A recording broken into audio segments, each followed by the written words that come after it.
Hello friends, आजच्या नवीन व्हिडिओमध्ये तुमचे मनापासून स्वागत करते। तर आज आपण बघा इथं 32 साईजचा हा कटोरी ब्लाऊज आहे। तर त्याची संपूर्ण कटिंग आजच्या व्हिडिओमध्ये पाहणार आहोत, जेणेकरून नवीन जर तुम्ही शिकत असाल तर तुम्हाला ब्लाऊजची कटिंग करायला सोपं जाईल। तर इथं बघा पेपर घेतलेला आहे आणि बंद बाजू आहे ती माझ्या साईडने ठेवलेली आहे। तर बंद बाजूकडून बघा आपल्याला इथं ब्लाऊजची उंची टाकायची आहे। तर 13 इंच इथं ब्लाऊजची उंची आहे, तर मी 14 इंचवरती मार्किंग करून घेतलेलं आहे। त्याच्यानंतर बघा जिथं मार्किंग केलेलं आहे तिथं आपल्याला शोल्डरचं माप टाकायचं आहे 5 इंच आणि तिथं सुद्धा बघा आपल्याला जी उंची आपण मोजलेली आहे 14 इंच, तर ती तिथं मोजून घ्यायची आहे। त्याच्यानंतर अशा पद्धतीने लाईन आखून घ्यायची आहे।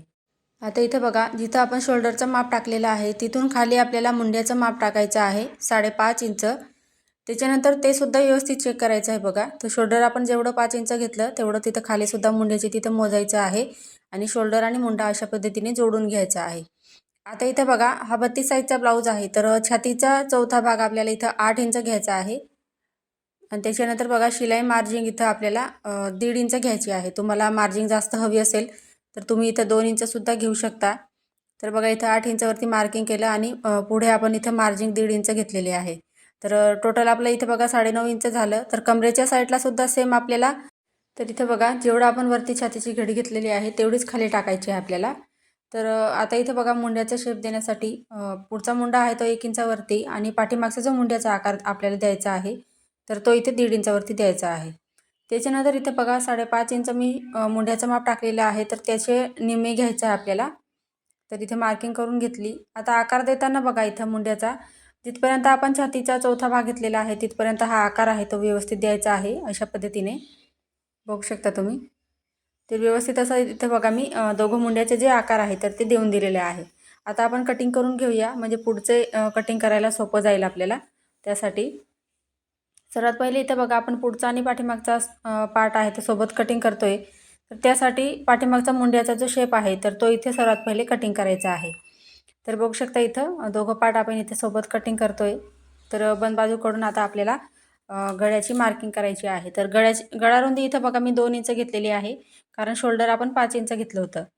त्याच्यानंतर पुढचा जो गळा आहे तर तो इथं 6 इंच घ्यायचा आहे।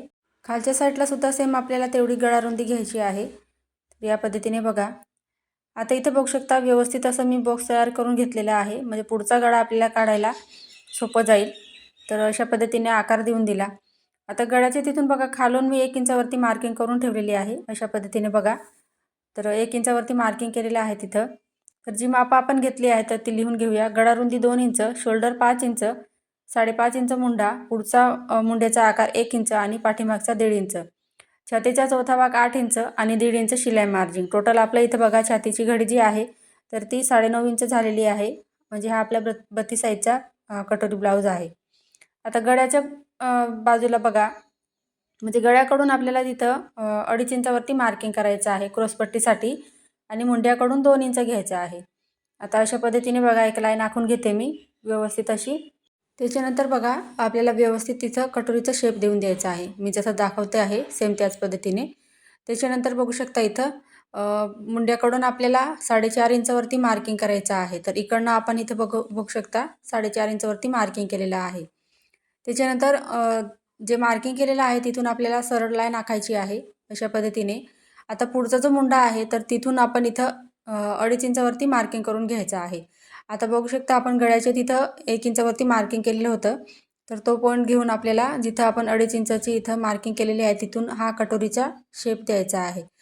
तर इथे बघू शकता आपण पुढच्या भागाची सुद्धा मार्किंग करून घेतलेली आहे। तर याची आता आपण कटिंग पाहणार आहोत बघा। तर खूप सोप्या पद्धतीमध्ये तुम्हाला ब्लाऊजची कटिंग कशी करायची ते मी दाखवण्याचा प्रयत्न केला आहे। काही समजलं नसेल तर तुम्ही मला कमेंटमध्ये विचारू शकता। त्याच्यानंतर बघा इथं दोघं पार्ट आपले इथं सेपरेट करून घ्यायचे आहे, पुढचा आणि पाठीमागचा पार्ट। आता इथं बघा क्रॉसपट्टी आहे त्याची कटिंग करून घ्यायची आहे, जसं मार्किंग केलेलं होतं तसं। पुढच्या गळ्याचा जो शेप आहे, म्हणजे पुढचा जो गळा आहे तर तो सुद्धा इथं कटिंग करून घ्यायचा आहे। त्याच्यानंतर बघा मुंड्याचा आकार जो होता तो पाठीमागचा होता, तर तिथं पुढच्या मुंड्याचा सुद्धा आकार कटिंग करून घेतला। आता इथं बघा आपल्याला क्रॉसपट्टी वाढवायची आहे। तर क्रॉसपट्टी कशी वाढवायची ते बघा, कोणत्याही साईजची तुम्ही क्रॉसपट्टी वाढवत असताना 3.5 इंच एका साईडला घ्यायचे आहे। आता 9.5 इंच आपण छातीची घडी घेतलेली होती बघा, 8 आणि 1.5 इंच, 9.5 इंच छातीची घडी झाली होती। तर इथं क्रॉसपट्टी वाढवताना कोणत्याही साईजची तुम्ही वाढवत असाल तर अर्धा इंच किंवा 1 इंच तुम्ही शिलाई मार्जिन जास्त घ्यायची आहे। तर जोडताना कमी पडायला नको यासाठी एक्स्ट्रा मार्जिन घ्यायची आहे. त्याच्यानंतर बघा एका साईडला 3.5 इंच घेतलं आहे मी आणि दुसऱ्या साईडला 3 इंच घेतलेलं आहे आणि अशा पद्धतीने आपण क्रॉसपट्टीची सुद्धा मार्किंग करून घेतलेली आहे. तर कोणत्याही साईजची क्रॉसपट्टी 3.5 आणि 3 इंच घ्यायची आहे आणि छातीची घडी जेवढी घेतली असेल त्याच्यात अर्धा इंच किंवा 1 इंच एक्स्ट्रा मार्जिन घ्यायची आहे. आता इथे बघा कटोरी कशी वाढवायची ते तुम्हाला खूप सोप्या पद्धतीमध्ये दाखवते आहे. तर हा इथे बघू शकता कस्टमरचा हा ब्लाऊज आहे. तर याच्यावरनं आपण कटोरीचं माप घेणार आहे आणि त्याच्यानंतर इथं ब्लाऊजची म्हणजे कटोरी कशी वाढवायची ते तुम्हाला दाखवणार आहे. तर इथे बघू शकता बटन आहे आणि बटन ज्या साईडला लावलेलं आहे तर ती एक्स्ट्रा कापड आपण 1 इंच वाढवत असतो. तर त्यासाठी इथं बघा हुक पट्टी असेल ती त्या साईडला किंवा तुम्ही म्हणजे हुक लावलेले असतील त्या साईडला आपल्याला कटोरी मोजायची आहे. तर इथं बघू शकता जोडलेलं आहे तिथूनच मी कटोरीला अशा पद्धतीने पकडलेलं आहे बघा. व्यवस्थित फोल्ड करायचं आहे आणि इथं बघू शकता 7 इंच आपली इथं आडवी मार्किंग कटोरीची आलेली आहे. तर उभी मार्किंग आपल्याला 1 इंच त्याच्यात ॲड करायचं आहे म्हणजे 8 इंच उभी मार्किंग येणार आहे कटोरीची. आता गळारुंदी आपण बघा या ब्लाऊजसाठी कटिंग करताना 2 इंच गळारुंदी घेतलेली होती. तर त्यासाठी इथं बघा आडवी मार्किंग आपल्याला गळारुंदीची करायची आहे 2 इंच. तर कोणत्याही साईजची कटोरी तुम्ही या पद्धतीने एकदम सोप्या पद्धतीमध्ये इथं तुम्ही वाढवू शकता एक्स्ट्राची मार्जिन घेऊन. तर इथं बघा आता मी 2 इंच गळारुंदी आडवी मार्किंग केली आणि उभी मार्किंग 1.5 इंच घेतलेली आहे. तर 1.5 इंच ही सर्व साईजसाठी घ्यायचं आहे. त्याच्यानंतर बघा आपण कटोरीचं माप 4.5 इंचावरती टाकलेलं होतं कटिंग करताना. तर ते आपल्याला 1.5 इंचच्या मार्किंगपासून खाली घ्यायचं आहे 4.5 इंच.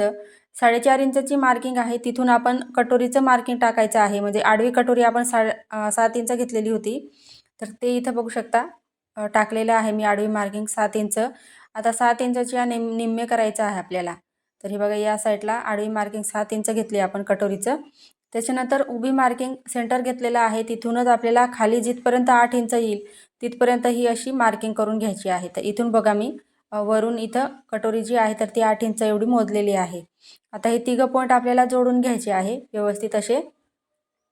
तर पहा इथं या पद्धतीने व्यवस्थित जोडून घ्यायचे आहे. त्याच्यानंतर बघा कटोरीचा शेप देण्यासाठी आपल्याला जिथं आपण गळारुंदीचं माप टाकलेलं आहे तिथपर्यंत हा आकार व्यवस्थित असा द्यायचा आहे. तर बघू शकता मी जसं तुम्हाला व्हिडिओमध्ये दाखवते आहे कटोरी कशी वाढवायची. तर तुम्हीसुद्धा नक्की असं या पद्धतीने ट्राय करा. कटोरी जोडताना पण परफेक्ट येते आणि घातल्यावरती सुद्धा परफेक्ट येते. तर आता बघा साईड पार्ट कटिंग केलेला होता तर तो ठेवलेला आहे मी. तर गळ्याच्या तिथून बघा अशा पद्धतीने ठेवायचा आहे. आता साईड पार्टपेक्षा कटोरी आपली अर्धा इंच जास्त पाहिजे तर त्यासाठी इथं थोडंसं किंचित कमी पडत होतं तेवढं मी वाढवून घेतलेलं आहे. आता बघा लाईन आखून घेतली आणि पहिली जी लाईन आखलेली होती तिला क्रॉसची मार्किंग करून घेतली म्हणजे आपल्याला कटिंग करताना लक्षात राहील. तर ही झाली आपली 32 साईजसाठी कटोरी म्हणजे ब्लाऊजवरनं आपण माप घेऊन कटोरी वाढवलेली आहे. तर हे लक्षात राहू द्यायचं आहे. कारण बऱ्याच जशा ताईंचे कमेंट आलेले होते की कटोरी तुम्ही कसं काय वाढवली असं. तर त्यांच्यासाठी मी आजचा व्हिडिओ बनवलेला आहे. तर इथं बघा या पद्धतीने कटोरीचं माप घ्यायचं आहे आणि कटोरी जी आहे ती वाढवायची आहे. फक्त आपल्याला बघा इथं कटोरीचं माप लागतं आणि जेवढी आपण गळारुंदी ब्लाऊज कटिंगमध्ये घेतली असेल तेवढी गळारुंदी आपल्याला या ब्लाऊजसाठी आपलं कटोरीसाठी लागणार आहे.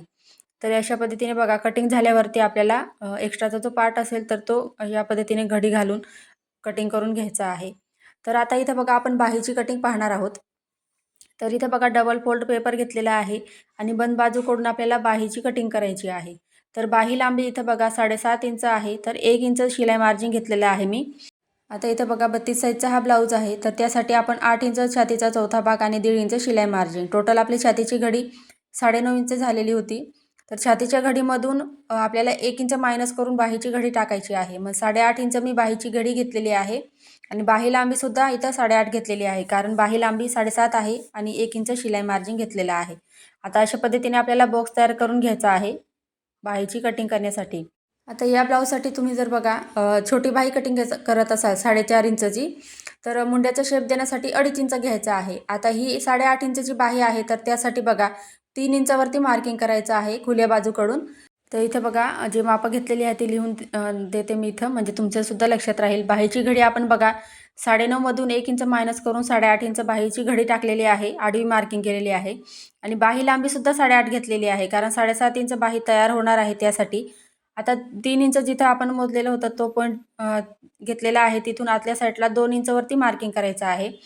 त्याच्यानंतर बघा इथं आपल्याला 1.5 इंचाची 3 पॉईंट घ्यायचे आहे कारण साईज लहान आहे त्यासाठी 1.5 इंच घ्यायचं आणि मोठी साईज असेल तर इथं बघा 2 इंचवरती 3 मार्किंग करायची आहे. आणि ते पहिले मार्किंगला अर्धा इंच खाली घ्यायचं आहे. पुढचे जे 2 मार्किंग आहेत त्यांना इथं बघा अर्धा इंच वरच्या साईडने घ्यायचा आहे. आता इथे बघा आपल्याला मुंड्याचा शेप द्यायचा आहे. तर त्यासाठी पहिला मुंड्याचा आकार अशा पद्धतीने द्यायचा आहे, जसं मी तुम्हाला इथे दाखवते आहे. पहिले आपण खाली अर्धा इंच घेतलेले आहे, तिथपर्यंत हा आकार द्यायचा आहे. तिथून दुसरा पॉईंट आहे त्याला खालून घ्यायचा आहे बघा आणि तिसऱ्या पॉईंटच्या वरती आपल्याला हा आकार काढायचा आहे व्यवस्थित असं. आता पाठीमागचा मुंड्याचा शेप अशा पद्धतीने द्यायचा आहे. तर पहा इथं जसं मी तुम्हाला दाखवते आहे त्याच पद्धतीने. तर इथं बघू शकता व्यवस्थित असं दोघं मुंड्याचे आकार आपण बाहीला देऊन दिलेले आहे. आता खालच्या साईडला आपल्याला दंडघेरचं माप टाकायचं आहे 5 इंच आणि इथं बघा मी शिलाई मार्जिन जी आहे बाहीमध्ये 2 इंच घेत असते.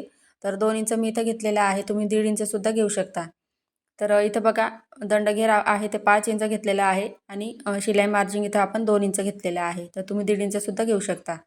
तर आता बाहीची कटिंग कशी करायची बघा. तर बाहीची कटिंग करताना सर्वात पहिले वरचा जो आकार आहे मुंड्याचा, तर तो सर्वात पहिले इथं कटिंग करायचा आहे अशा पद्धतीने. आता जी तिरकस लाईन आखलेली आहे तर ती कट करून घ्यायची. त्याच्यानंतर बघा पुढचा मुंड्याचा आकार कटिंग करण्यासाठी बाही ओपन करायची आहे. त्याच्यानंतरच आपल्याला पुढचा जो मुंड्याचा आकार आहे तर तो इथे कटिंग करायचा आहे. तर हे लक्षात राहू द्यायचं आहे. तर व्यवस्थित अशी इथं बघा बाहीची कटिंगसुद्धा आपली झालेली आहे. तर इथं बघा आता पाठीमागचा पार्ट घेतलेला आहे. तर 2 इंच गळा रुंदी पाठीमागच्या भागाला सुद्धा पुढच्या भागामध्ये घेतली होती तेवढीच पाठीमागच्या भागामध्ये सुद्धा घ्यायची आहे. आता गळा आहे तर तो इथं 9 इंच घेतलेला आहे बघा मी आणि खालच्या साईडला 2.5 इंच घ्यायचा आहे. वरती आपण 2 इंच गळा रुंदी टाकली आणि खालच्या साईडला आपल्याला 2.5 इंच घ्यायचा आहे. तर हे लक्षात राहू द्या. खाली अर्धा इंच एक्स्ट्रा घ्यायचा आहे. म्हणजे गळा जो आहे तो पसरट होतो आणि व्यवस्थित असं शिवताना म्हणजे घातल्यावरती एकदम बरोबर दिसतो तो. तर बघा इथं या पद्धतीने मी सिंपल असा गोल गळ्याचा शेप देऊन दिलेला आहे. आता गळ्याकडूनच बघा 4.5 इंचवरती आपल्याला आडवी मार्किंग करायची आहे आणि उभी मार्किंगसुद्धा 4.5 इंच घ्यायची आहे. कारण गळा जो आहे तो वरच्या साईडने जास्त आहे. कमी राहिला असता तर पाठीमागचा टक्ससुद्धा कमी राहतो आपला. तर हे लक्षात राहू द्यायचं आहे. तर 4.5 इंच आडवी मार्किंग केली इथून बघा गळ्याकडून आणि उभी मार्किंगसुद्धा 4.5 घेतलेली आहे. आता टक्स घेण्यासाठी पाठीमागचे दोघं साईडला अर्धा इंचवरती मार्किंग करायचं आहे. अशा पद्धतीने बघा आता टक्सची मार्किंग करून घेतली. म्हणजे जोडताना आपलं तेवढं 1 इंच एक्स्ट्रा आपण जोडत असतो. तर त्यासाठी मी इथं जेवढी छातीची घडी आपण वरच्या साईडने घेतो तेवढीच खालीसुद्धा कमरेच्या साईडलासुद्धा तेवढीच घेत असते. आता ब्लाऊजची कटिंग कशी करायची बघा पेपर पॅटर्न ठेवून. तर अस्तरचं कापड आहे तर त्याची बंद बाजू माझ्या साईडने ठेवलेली आहे आणि त्या साईडने आपल्याला बघा पाठीमागचा जो पार्ट आहे तर तो अशा पद्धतीने ठेवायचा आहे. जसं मी तुम्हाला दाखवते आहे सेम त्याच पद्धतीने. कुठलीही मार्जिंग आपल्याला घ्यायची नाही कारण आपण इथं वाढवलेलं आहे कटिंग करताना पेपर कटिंग करताना. तर मार्किंग आहे ती व्यवस्थित करायची. त्याच्यानंतर ब्लाऊजची कटिंग करून घ्यायची आहे. आता इथं बघा अस्तर खालीवर आहे तर त्यासाठी व्यवस्थित असं ठेवून घ्यायचं आहे. आता त्याच्यानंतर इथं आपल्याला बाहीची कटिंग ठेवायची आहे. तर बघा इथं व्यवस्थित इथं मावते की ते बघते मी. तर इथे बघा जॉईंट द्यावा लागणार आहे. तर त्यासाठी मी अशा पद्धतीने इथं बाही ॲडजस्ट करून घेतली. पुढचे पार्टसुद्धा आपले परफेक्ट असे इथं कटिंग होतील. तर बघा आता जशी बाही आपण कटिंग केलेली आहे तशी तिथं मी मार्किंग करून घेते. तर तुम्हाला बघा बाही जोडताना काय अडचण येत असेल तर कमेंटमध्ये मला नक्की सांगा. म्हणजे पूर्ण ब्लाऊजला अस्तर कसं जोडायचं ते. अस्तर जोडताना अडचण येत असतील तर बाहीसुद्धा बघा परफेक्ट अस्तर कसं जोडायचं. तर तुम्हाला पाहायचं असेल व्हिडिओ तर कमेंटमध्ये मला नक्की सांगा. आता मार्किंग केलेलं आहे सेम त्याच पद्धतीने आपण इथं बघा इथं बाहीची कटिंगसुद्धा करून घेतलेली आहे. आता पुढचे जे पार्ट आहे तर त्याचेसुद्धा आपण कटिंग करणार आहोत. तर इथं बघू शकता अस्तर खालीवर आहे तर ते व्यवस्थित ठेवून घेतलं. तर इथं बघा आपली क्रॉस पट्टी आहे तर ती व्यवस्थित ॲडजस्ट झालेली आहे. तर ती इथं मी व्यवस्थित ठेवून घेतलेली आहे. आता कटिंग करून घ्यायचं आहे आणि जे पेपर पॅटर्न आहे तर ते बघा त्याला लागूनच आपल्याला खडू फिरवायचा आहे. म्हणजे एक्स्ट्राची मार्जिन त्याच्यात एड होत नाही. आता बघा साईड पार्ट इथं आपला ॲडजस्ट होईल आणि कटोरी या साईडला. तर बघा साईड पार्ट जो आहे तर तो सरळ धाग्यामध्ये ठेवायचा आहे आपल्याला असं बघा अशा पद्धतीने.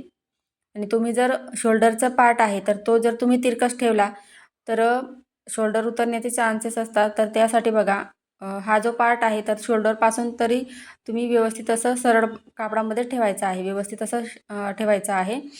आता बघा इथं कटिंग करून घेऊया. म्हणजे छोट्या-छोट्या गोष्टी ज्या असतात तर पॅटर्न ठेवूनसुद्धा आपण व्यवस्थित काळजीपूर्वक जर कटिंग केली ब्लाऊजची तर ब्लाऊज आहे तर तो म्हणजे जेव्हा आपण शिलाई करतो तेव्हा कुठलीही अडचण येत नाही. तर त्यासाठी तर बघू शकता आता आपण साईड पार्टसुद्धा कटिंग करून घेतला. आता बघा अस्तर आहे तर तो उभा जर आपण अशी की जर कटोरी ठेवली तर ती सरळ धाग्यामध्ये कटिंग होईल आणि अशी जर ठेवली ती तिरकस धाग्यामध्ये कटिंग होणार आहे. तर कटोरी तिरकस धाग्यातच कटिंग करायची, जेणेकरून ती घातल्यावरती परफेक्ट अशी अंगामध्ये बसते, म्हणजे चपटी होत नाही. त्यासाठी ही ट्रिकसुद्धा नक्की लक्षात ठेवायची आहे. आता मार्किंग करून व्यवस्थित असं मी कटिंग करून घेते बघा. आता जे पार्ट आपण इथं अस्तरवरती कटिंग केलेले आहे तर ते आपल्याला ब्लाऊज पीसवरती सुद्धा कटिंग करायचे आहे. तर बघू शकता या ब्लाऊज पीसला डिझाईन दिलेली आहे, एका साईडने वरच्या साईडनेच आहे. तर आपल्याला बाहीसुद्धा त्याच पद्धतीने इथं कटिंग करायची आहे. तर बाही बघा मी अशा पद्धतीने इथं ठेवून घेतलेली आहे. आता कापडाची जी बंद बाजू आहे तर ती माझ्या साईडने ठेवलेली आहे बघा मी. तर या पद्धतीने आता पाठीमागचा पार्ट आहे तर तो बंद बाजूकडून ठेवायचा आहे, जसं आपण अस्तरवरती पॅटर्न ठेवलेलं होतं सेम त्याच पद्धतीने. आता व्यवस्थित असं बघा मार्किंग अर्धा इंचाची सोडून आपल्याला कटिंग करायचं आहे. तर इथं बघा आता आपला साईड पार्ट सुद्धा मी त्याच पद्धतीने ठेवलेला आहे, म्हणजे जेव्हा पाठीमागचा पार्ट आणि पुढचा पार्ट जेव्हा जॉईंट होणार म्हणजे शोल्डर जॉईंट होणार तर डिझाईन आहे ती सारखी दिसते. तर बघा या ज्या टिप्स सांगितलेल्या आहेत त्या वापरून जर तुम्ही ब्लाऊजची कटिंग केली आणि ब्लाऊज पीससुद्धा कटिंग केला तर तुमचा ब्लाऊज कुठेही चुकणार नाही. तर फ्रेंड्स, तुम्हाला आजचा व्हिडिओ आवडला असेल तर व्हिडिओला लाईक करा, चॅनलवर नवीन असाल तर चॅनलला सबस्क्राईब नक्की करा. पुढचा व्हिडिओ पाहण्यासाठी कमेंट करा. धन्यवाद.